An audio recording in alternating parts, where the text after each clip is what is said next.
അദ്ദേഹത്തിന്റെ രചനകൾ അങ്ങനെയുള്ള വിശുദ്ധന്മാരാണ് അമ്പിയാക്കന്മാരുടെ അനന്തരവാമികളായി സമസ്തയെ നയിച്ചു പോകുന്നത്. അവര് അല്ലാതെ പിന്നെ നമുക്ക് ആരാ നേതൃത്വം നൽകാനുള്ളത്? ഏത് സംഘടനയിൽ നമ്മൾ ചേരേണ്ടത്? ജമാഅത്തെ ഇസ്ലാമി പിന്നെ വന്നതാ മൗദൂദിന്റെ. ഇപ്പൊ നമ്മള് ജമാഅത്തെ ഇസ്ലാമിനെ തന്തല്ലാത്ത ജമാഅത്തെ ഇസ്ലാമി എന്നാ പറയാം. അതൊരു ചീത്ത വിളിക്കുന്ന വാക്കല്ല. തന്തല്ലാത്തെന്ന് പറഞ്ഞാല്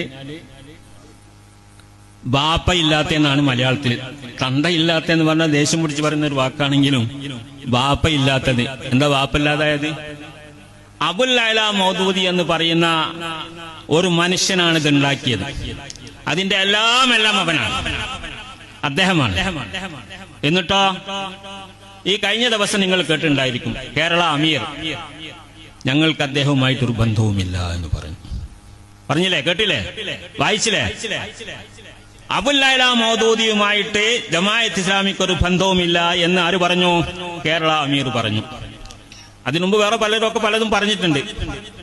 ഇതോടുകൂടെ നമുക്ക് തന്തയില്ലാത്ത ജമാഅത്തെ ഇസ്ലാമി എന്ന് പറയുന്നതിന് ഒരു കുറവും വിചാരിക്കേണ്ട. അതൊരു നമ്മളൊരു ഒരു മോശമായ വാക്കായിട്ട് പറയുന്നതല്ല, ഉള്ളൊരു യാഥാർത്ഥ്യം പറയുന്നു എന്നേ ഉള്ളൂ. അങ്ങനെയല്ലേ വരിക?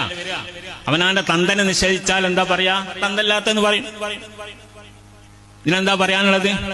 അദ്ദേഹത്തിന്റെ പാഠങ്ങളാണ് തഫീമുൽ ഖുർആൻ എന്നൊക്കെ പറഞ്ഞിട്ട് അദ്ദേഹത്തിന്റെ രചനകളും അദ്ദേഹത്തിന്റെ പ്രസിദ്ധീകരണങ്ങളും ഉൾക്കൊണ്ടുകൊണ്ട് അദ്ദേഹം പഠിപ്പിച്ച അഖീദ ഉൾക്കൊണ്ടുകൊണ്ട് വളർന്ന ഒരു സംഘടനയാണ്. വളർന്നെന്ന് പറഞ്ഞാൽ ആ മദ്ദളത്തിലുള്ള വളർച്ച, ആ വളർച്ച പ്രാപിച്ച ഒരു സംഘടനയാണ് ജമാഅത്തെ ഇസ്ലാമി.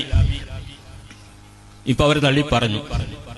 അടിയന്തരാവസ്ഥയിൽ അവരുടെ നേതാക്കൾ അറസ്റ്റ് ചെയ്ത് നമ്മൾ അമീർ അബ്ദുള്ള മൗലവി ഒക്കെ ഉണ്ടായിരുന്നു ചേന്നമംഗലൂരിൽ. അവരൊക്കെ അറസ്റ്റ് ചെയ്തു ഇന്ദിരാഗാന്ധിയുടെ അടിയന്തരാവസ്ഥയിൽ.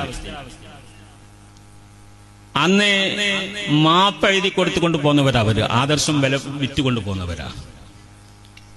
അന്ന് കമ്മ്യൂണിസ്റ്റുകാരടക്കം അവിടെ ഉറച്ചു നിന്നു, ജയിലിൽ കടന്നു. ഈ ജമാഅത്തെ ഇസ്ലാമി നമ്മൾ നിങ്ങളൊക്കെ അംഗീകരിച്ചോളാം, നമ്മൾ പുറത്താക്കി തരണം എന്ന് പറഞ്ഞിട്ട് അപേക്ഷ കൊടുത്തിട്ട് ഇറങ്ങിപ്പോകുന്നവരാ. ഇതാണ് തന്തിയില്ല ഉളുപ്പില്ലാത്തവര്. ഞാൻ എന്തൊക്കെ കൂട്ടി പറഞ്ഞാൽ വൈകുന്നേരം നേരം വിളിക്കുന്നേ പറയാൻ പറ്റും അങ്ങനത്തെ കുറെ വാക്കുകൾ അവരെ പറ്റി. അവര് ദീനിനെ വികലമാക്കി എന്തൊക്കെയാണ്?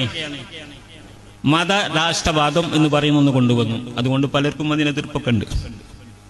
നമ്മളെ വിഷയം അതല്ല. ഇപ്പൊ അടുത്ത് മഞ്ഞാന്നോ നാളോട്ടോ നിങ്ങൾ പത്രത്തിലൊക്കെ വായിച്ചിട്ടുണ്ടായിരിക്കും, ബൈത്തുൽ സക്കാത്ത്.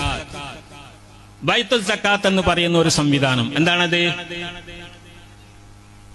സക്കാത്ത് കൊടുക്കേണ്ട ആൾക്കാരോടൊക്കെ സക്കാത്ത് പിരിപ്പിച്ചിട്ട് പുട്ടടിക്കുക, ഇതന്നെ പിരിവെടുക്കുക. സക്കാത്ത് എല്ലാവരോടും പിരിച്ചെടുക്കുക, എന്നിട്ട് അവരതൊരു ഫണ്ടാക്കി വെക്കുക.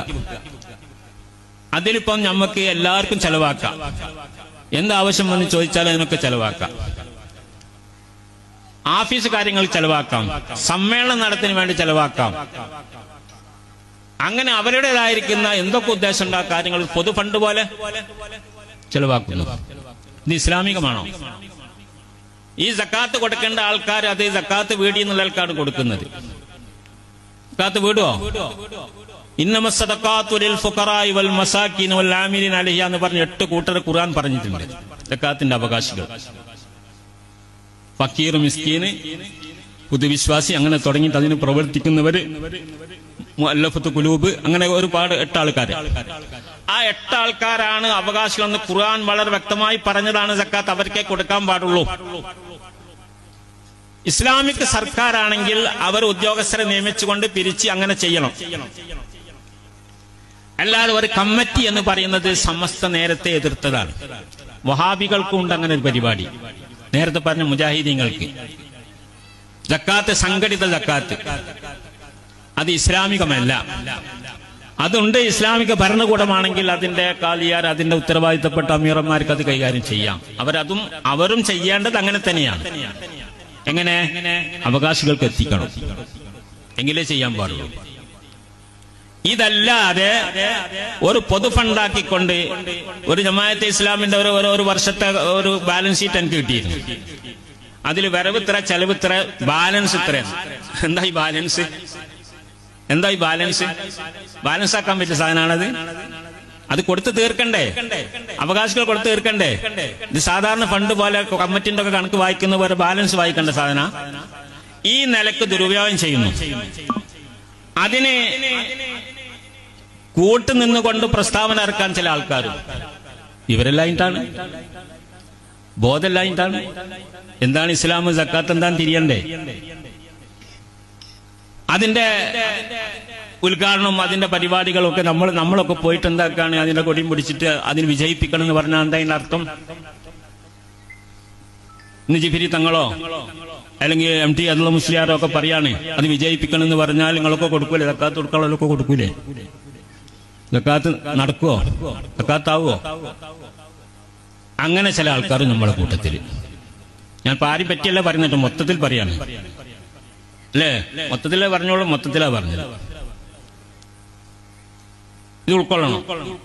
ഇങ്ങനെ ഈ കക്ഷികൾ, ഇസ്ലാമിന് വിരുദ്ധമായി നബി സല്ലല്ലാഹു അലൈഹി വസല്ലമ ആട്ടിയ ഈ കക്ഷികൾ, 73 ആട്ടിയ കക്ഷികൾ, ഈ കക്ഷികളുടെ പരിപാടികളിൽ പങ്കെടുക്കുന്നത് അത് ഇസ്ലാമികമല്ല. അതിങ്ങനെ ഇസ്ലാമാവുക?